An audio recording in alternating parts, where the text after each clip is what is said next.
Stephen Martin Walt is an American professor of international affairs at Harvard University's John F. Kennedy School of Government. He belongs to the realist school of international relations. Books he has authored include Origins of Alliances, Revolution and War, and the Israel Lobby and U.S. Foreign Policy. Early life and education. Walt was born in Los Alamos, New Mexico, where his father, a physicist, worked at Los Alamos National Laboratory. His mother was a teacher. The family moved to the Bay Area when Walt was about 8 months old. Walt grew up in Los Altos Hills. Walt pursued his undergraduate studies at Stanford University. He first majored in chemistry with an eye to becoming a biochemist. He then shifted to history, and finally to international relations.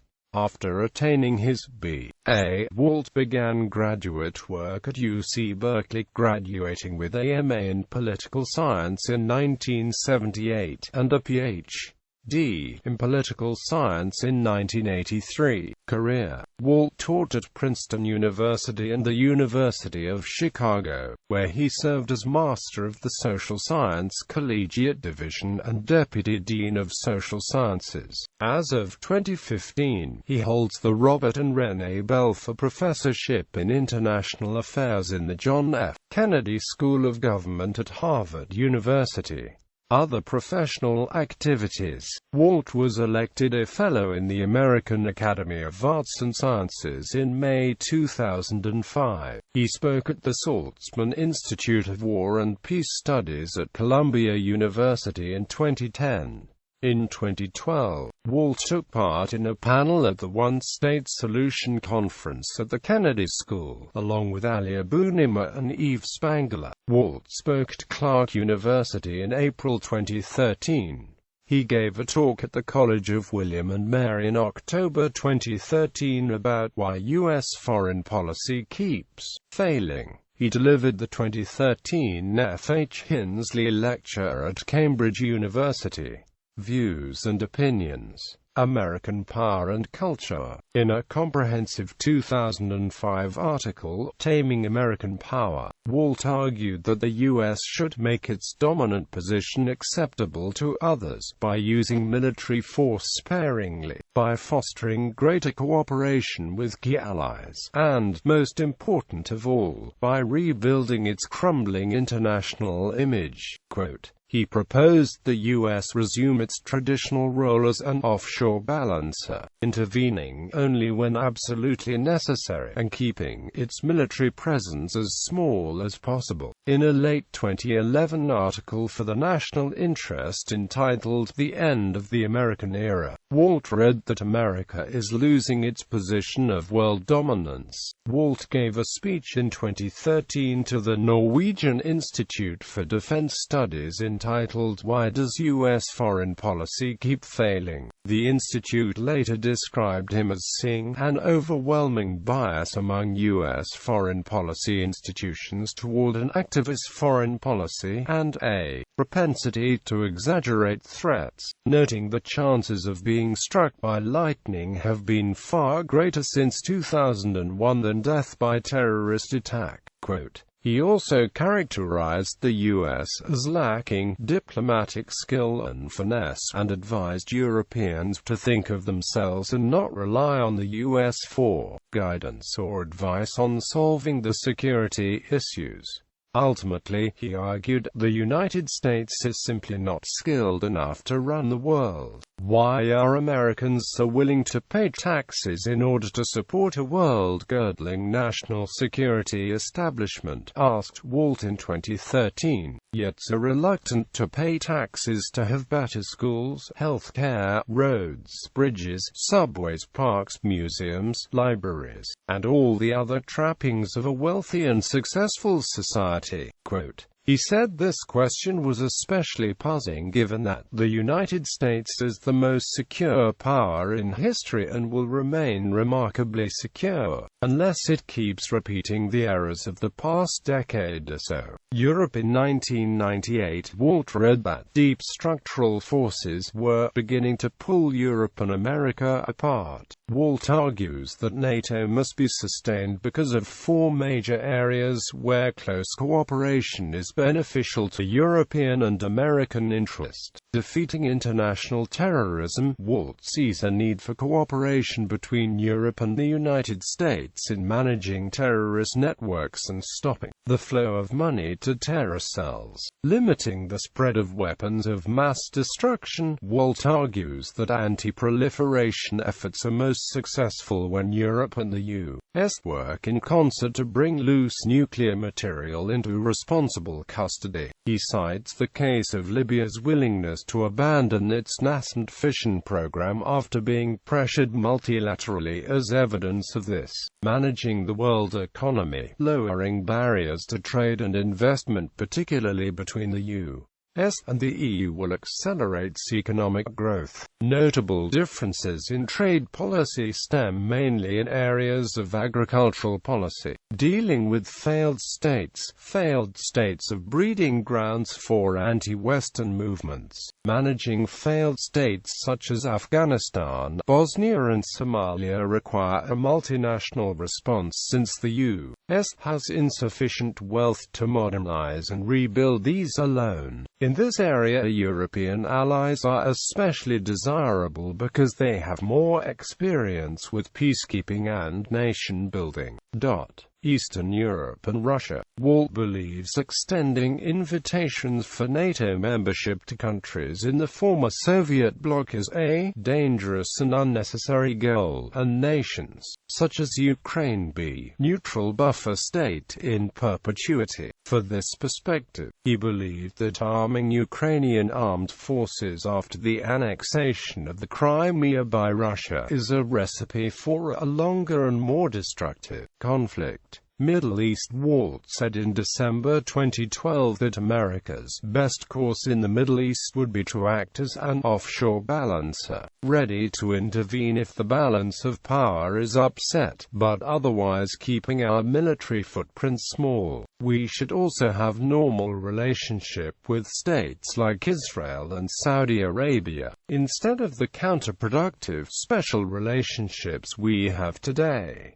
An article by Stephen Walt, What Should We Do If the Islamic State Wins? Live With It, appeared on June 10, 2015 in Foreign Policy magazine. He explained his view that the Islamic State is unlikely to grow into a long-lasting world power on Point of Inquiry, the podcast of the Center for Inquiry in July 2015. Israel. Walt has been a critic of the Israel Lobby in the United States and the influence he says it has on foreign policy. He wrote that President Obama erred by breaking with the principles in his Cairo speech by allowing continued Israeli settlement activity and by participating in their well-coordinated assault against the Goldstone Report. Walt suggested in 2010 that, owing to State Department diplomat Dennis Ross's alleged partiality toward Israel, he might give President Obama advice that was against U.S. interests. Robert Satoff, executive director of the Washington Institute for Near East Policy, defended Ross and criticized Walt. In a piece published by Foreign Affairs,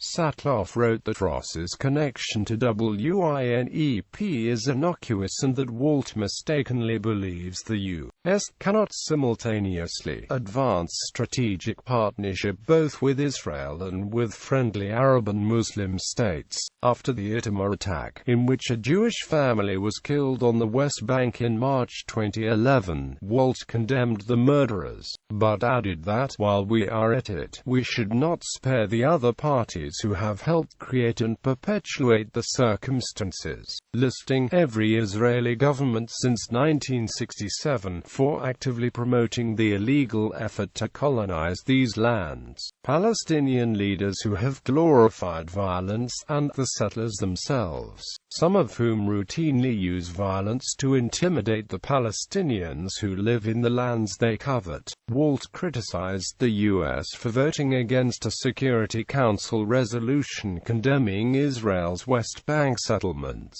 calling the vote a foolish step because the resolution was in fact consistent with the official policy of every president since Lyndon Johnson. Iran. Walt has frequently criticized America's policy with respect to Iran. In 2011, Walt told an interviewer that the American reaction to an alleged Iranian plot to assassinate the Saudi ambassador in the United States might be part of a larger American diplomatic effort to put Iran on the hot seat. Washington continues to insist on a near-total Iranian capitulation, wrote Walt in December 2012. And because Iran has been effectively demonized here in America, it would be very hard for President Obama to reach a compromise and then sell it back home. Walt said in November 2013 that Americans often forget just how secure the United States is, especially compared with other states,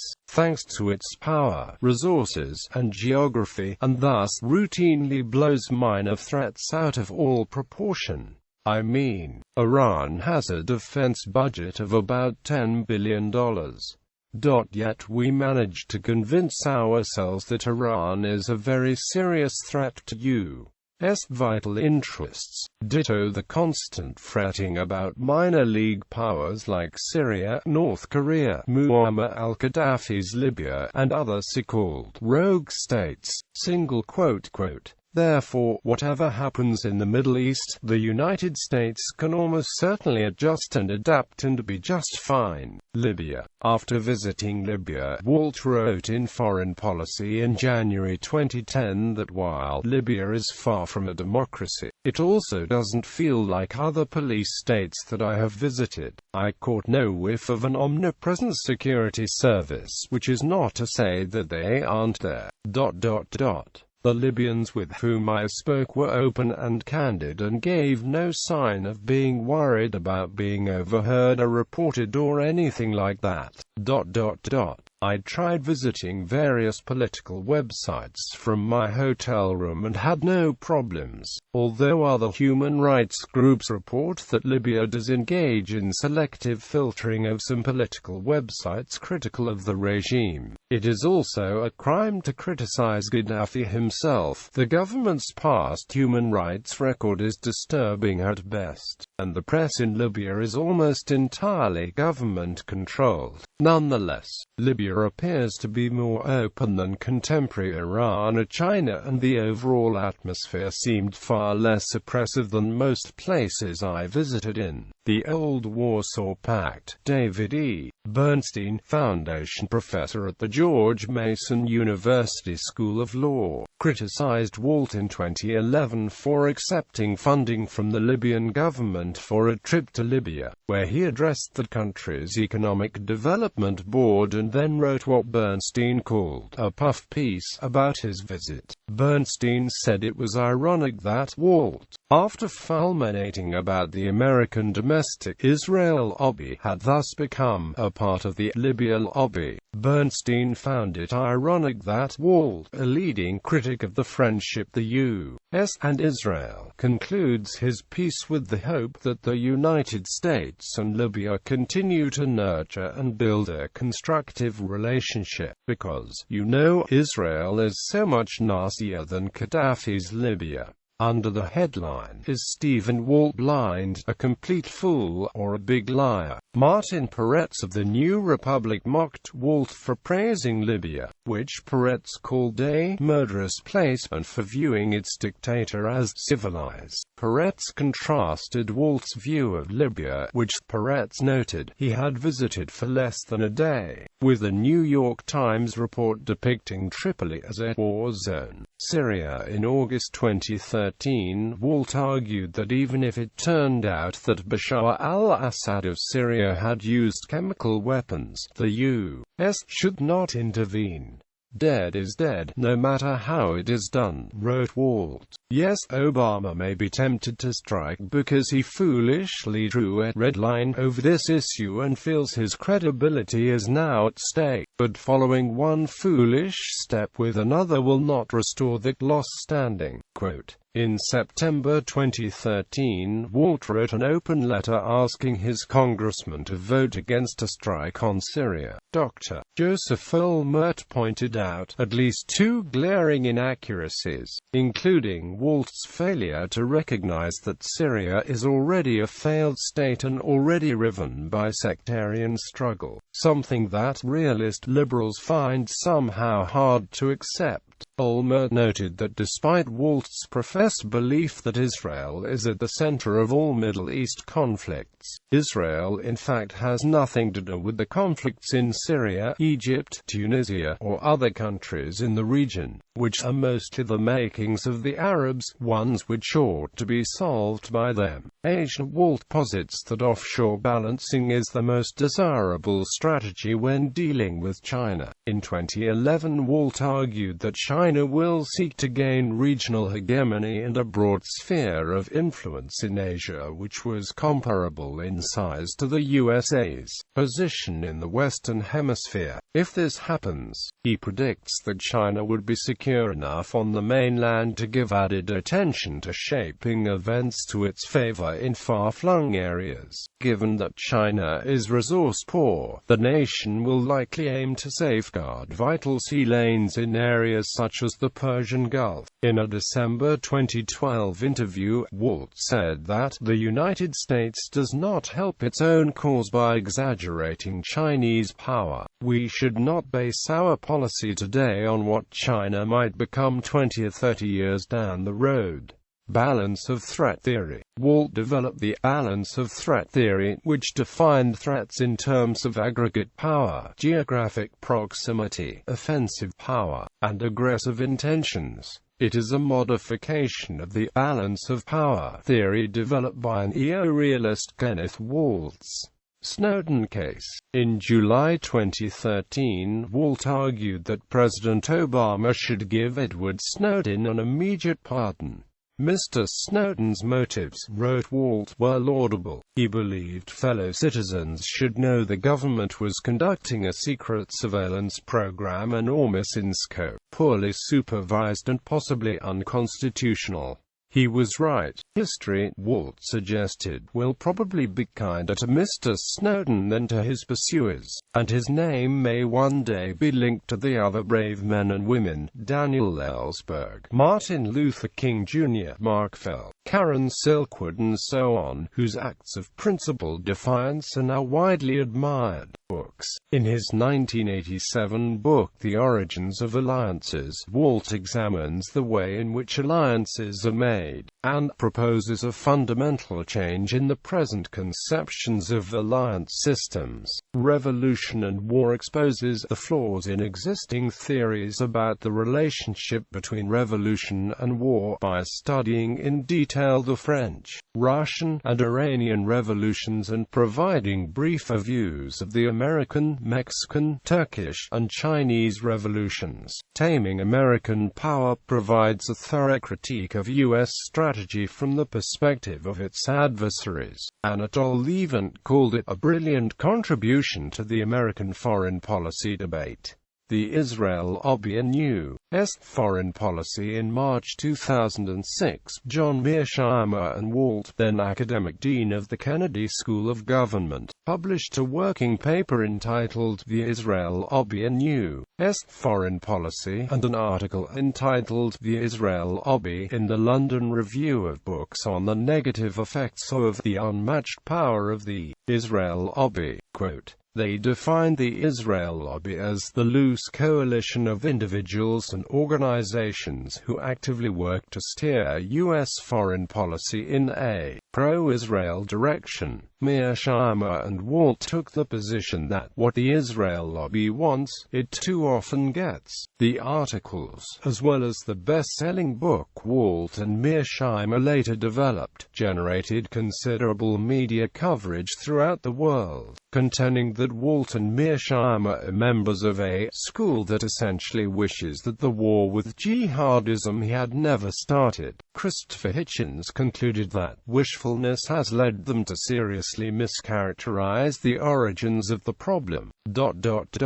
Former U.S. Ambassador Edward Peck wrote, "The tsunami of responses condemning the report proved the existence of the lobby, and opinions differ on the long-term costs and benefits for both nations. But the lobby's views of Israel's interests have become the basis of U.S. Middle East policies." Personal life. Walt is married to Rebecca E. Stone. The couple has 2 children. Titles and positions. 1999–present. Belfer Professor of International Affairs, John F. Kennedy School of Government, Harvard University. 2002–2006 Academic Dean, John F. Kennedy School of Government, Harvard University. January 2000 Visiting Professor of Strategic Studies, Institute for Defense and Security Studies, Nanyang Technological University, Singapore. 1996–1999 University of Chicago, Deputy Dean of Social Sciences. 1995–1999 University of Chicago, Professor. 1992–2001 Bulletin of the Atomic Scientists, Board of Directors. 1989–1995 University of Chicago, Associate Professor. 1988 The Brookings Institution, Guest Scholar. 1986–1987 Carnegie Endowment for International Peace, Resident Associate. 1985–1989 World Politics, Board of Editors. 1984–1989 Princeton University, Woodrow Wilson School, Assistant Professor. 1981–1984 Harvard University, Center for Science and International Affairs, Research Fellow. 1978–1982 Center for Naval Analyses, Staff.